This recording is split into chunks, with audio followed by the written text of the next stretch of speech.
Welcome to SAP. നിങ്ങൾ പുതിയതായി ഒരു വീട് വാങ്ങാനോ അതല്ലെങ്കിൽ ഒരു പ്ലോട്ട് വാങ്ങി അവിടെ ഒരു വീട് വെക്കാനോ പ്ലാൻ ചെയ്യുന്നുണ്ടെങ്കിൽ ഒരിക്കലും മെയിൻ റോഡ് സൈഡ് വാങ്ങരുത്. കാരണം എന്തെന്ന് വെച്ചാൽ പ്രോപ്പർട്ടിയുടെ വാല്യൂ തന്നെയാണ്. കാരണം നിങ്ങൾ പണിയാൻ ഉദ്ദേശിക്കുന്ന വീടിൻ്റെ അത്ര തന്നെ ചിലപ്പോൾ പ്രോപ്പർട്ടിക്ക് വേണ്ടി സ്പെൻഡ് ചെയ്യേണ്ടി വരും. സപ്പോസ് നിങ്ങൾ ഒരു മെയിൻ റോഡ് സൈഡിൽ വാങ്ങാൻ ഉദ്ദേശിക്കുന്ന പ്രോപ്പർട്ടിയുടെ വാല്യൂ ഉണ്ടെങ്കിൽ അതിന് നിങ്ങൾക്ക് ഒരു വീട് കൂടി നിങ്ങൾക്ക് കുറച്ച് മാറിയാണെങ്കിൽ കൺസ്ട്രക്ട് ചെയ്യാൻ സാധിക്കുന്നതാണ്. സോ നിങ്ങൾ പ്രോപ്പർട്ടിയുടെ വാല്യൂവിനെ പറ്റി അത് കൺസിഡർ ചെയ്യുമ്പോൾ മെയിൻ ഒരു ഫാക്ടറായിട്ട് അത് വരും. സപ്പോസ് നിങ്ങളൊരു 5 കോടി ബഡ്ജറ്റിലാണ് നിങ്ങളതിന് പ്ലാൻ ചെയ്യുന്നത്, നിങ്ങളുടെ വീടും ആ പ്രോപ്പർട്ടിയുടെ പ്ലാൻ ചെയ്യുന്നതെങ്കിൽ നിങ്ങളൊരു 2 കോടിക്ക് പ്രോപ്പർട്ടിയും വീടും എല്ലാം കൂടെ വെച്ച് ബാക്കി 3 കോടിക്ക് ഒരു 1, 2, 3 വീടുകൾ വേറെ വാങ്ങിക്കുകയാണെങ്കിൽ നിങ്ങൾക്ക് അതിൽ കൂടി ഒരു വരുമാനം കൂടെ ലഭിക്കുന്നതാണ്. അടുത്ത കാര്യം എന്ന് പറയുന്നത് മെയിൻ റോഡ് സൈഡിലെ സൗണ്ട് പൊല്യൂഷനാണ്. നിങ്ങൾക്കറിയാം എപ്പോഴും വണ്ടികളായിരിക്കും, അതുകൊണ്ട് തന്നെ നിങ്ങൾക്ക് നല്ലൊരു സൗണ്ട് സ്ലീപ്പ് കിട്ടത്തില്ല. അങ്ങനെ കിട്ടണമെങ്കിൽ ഉറപ്പായിട്ടും നിങ്ങൾ മെയിൻ റോഡ് മാറി നിങ്ങൾ പ്രോപ്പർട്ടി വാങ്ങുകയോ വീടുകൾ പണിഞ്ഞെങ്കിൽ മാത്രമേ നിങ്ങൾക്ക് സൗണ്ടിൽ നിന്ന് ഒരു പരിധി വരെ എസ്കേപ്പ് ചെയ്യാൻ സാധിക്കുകയുള്ളൂ. അടുത്തതായി പൊല്യൂഷനാണ്. പൊല്യൂഷൻ നോർമലി ഉള്ളത്, അതായത് വാഹനങ്ങൾ പോകുന്ന പൊല്യൂഷൻ കൂടാതെ ഏതെങ്കിലും തരത്തിലുള്ള ഡെവലപ്മെൻറ്റ് ഇൻഫ്രാസ്ട്രക്ചറോ അല്ലെങ്കിൽ ആ റോഡിൻ്റെ ഡെവലപ്മെൻറ്റ് കൂടുകയാണെങ്കിൽ ഉറപ്പായിട്ടും വളരെ അധികമായ പൊടി നിങ്ങൾക്ക് സഹിക്കേണ്ടി വരും.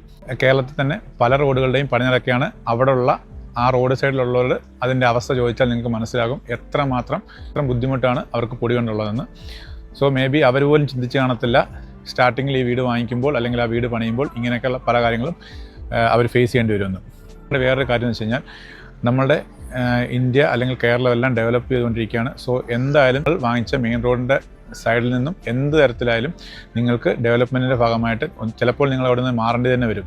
അപ്പോൾ ഗവൺമെൻറ് തരുന്ന ഫെയർ വാല്യൂ അല്ലെങ്കിൽ പൊന്നിൻ വില അടിസ്ഥാനമാക്കി മാത്രമേ നിങ്ങൾക്ക് പൈസ ലഭിക്കുകയുള്ളൂ. സോ നിങ്ങൾക്ക് അവിടെയും വലിയൊരു നഷ്ടം സഹിക്കേണ്ടി വരും. അടുത്തതായി ചൂടാണ്. ഓൾറെഡി നിങ്ങൾക്കറിയാം നമ്മുടെ കേരളത്തിലും ഇന്ത്യയിലും ദിനം പ്രതി ചൂട് കൂടി വരികയാണ്. സോ മെയിൻ റോഡ് സൈഡ് ആയതുകൊണ്ട് തന്നെ വാഹനങ്ങളുടെ ചൂട്, അതുകൂടാതെ ടാറിൽ നിന്ന് കിട്ടുന്ന അമിതമായ ചൂട്, ഇത് രണ്ടും ആകുമ്പോൾ പിന്നെ അത് പറയണ്ടല്ലോ. അടുത്തതായി ആക്സിഡൻ്റ് ആണ്. മെയിൻ റോഡ് ആയതുകൊണ്ട് തന്നെ വാഹനങ്ങളുടെ സ്പീഡ് കൂടുതലായിരിക്കും, അതുകൊണ്ട് തന്നെ ആക്സിഡൻറ്റിനുള്ള ചാൻസ് വളരെ കൂടുതലാണ്. നിങ്ങൾ ന്യൂസിലും മറ്റും കാണുന്നതാണ് വാഹനങ്ങൾ വന്ന് വീടിൻ്റെ മുകളിലേക്ക് മറിയുന്നതായും അല്ലെങ്കിൽ മതിൽ തകർത്ത് പലതരത്തിലുള്ള അപകടങ്ങൾ ഉണ്ടായിട്ടുള്ളതും. അപ്പം അതുപോലെ മറ്റൊരു കാര്യം എന്ന് പറഞ്ഞത് നിങ്ങളുടെ വീട്ടിൽ CCTV മറ്റും മസ്റ്റായിട്ട് കാണും. അതുകൊണ്ട് തന്നെ അതിനടുത്ത് എന്തെങ്കിലും തരത്തിലുള്ള, അതായത് ആ മെയിൻ റോഡ് സൈഡിൽ എന്തെങ്കിലും തരത്തിലുള്ള ആക്സിഡൻറ്റോ അല്ലെങ്കിൽ ക്രൈമോ നടന്നു കഴിഞ്ഞാൽ ഉറപ്പായിട്ടും അതിൻ്റെ വിഷ്വൽസ് പരിശോധിക്കുന്നതിന് വേണ്ടി പോലീസും മറ്റധികാരികളും വരുന്നതാണ്. അടുത്തത് നമ്മളുടെ ഒരു എൻവയോൺമെൻ്റ് ആണ്. മെയിൻ റോഡ് സൈഡ് തന്നെ ആയതുകൊണ്ട് എപ്പോഴും ഒരു ഹർബറി അല്ലെങ്കിൽ റഷ് ആയിരിക്കും. നമ്മൾ അറിയാമല്ലോ, നമ്മളുടെ തിരക്കൊക്കെ മാറി നമ്മൾ വീട്ടിൽ വന്ന് സ്വസ്ഥമായിട്ടൊന്ന് കിടക്കാൻ ശ്രമിക്കുമ്പോൾ ഈ വണ്ടിയുടെ സൗണ്ടും അല്ലെങ്കിൽ പൊടിയും ഇങ്ങനെയുള്ള പല കാര്യങ്ങളും അതിൽ വളരെയധികം നമ്മുടെ ജീവിതത്തിൽ അഫക്റ്റ് ആയിരിക്കും. സോ ഇങ്ങനെയുള്ള പല ഫാക്ടറുകളും നിങ്ങൾ വീട് വെക്കുമ്പോൾ നിങ്ങളെ അഫക്റ്റ് ചെയ്യാൻ ചാൻസ് ഉള്ളതാണ് മെയിൻ റോഡ് ആയതുകൊണ്ട് തന്നെ. അപ്പോൾ ഞാൻ ഈ വീഡിയോയിൽ പറഞ്ഞ പോയിന്റുകളൊക്കെ മനസ്സിലാക്കി വേണം നിങ്ങൾ ഒരു മെയിൻ റോഡ് സൈഡിൽ ഇനി പ്രോപ്പർട്ടി വാങ്ങുകയോ അല്ലെങ്കിൽ പ്രോപ്പർട്ടി വാങ്ങിച്ച് വീട് വെക്കാൻ പ്ലാൻ ചെയ്യുമ്പോൾ.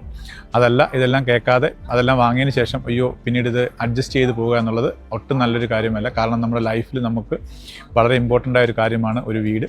സോ ഇതെല്ലാം ആലോചിച്ച് നിങ്ങളൊരു പ്രോപ്പർട്ടിയിൽ ഇൻവെസ്റ്റ് ചെയ്യുക. സോ ഇതുപോലുള്ള നല്ല വീഡിയോയ്ക്കായി please stay tuned. Aneesh Thulaseedhar. By.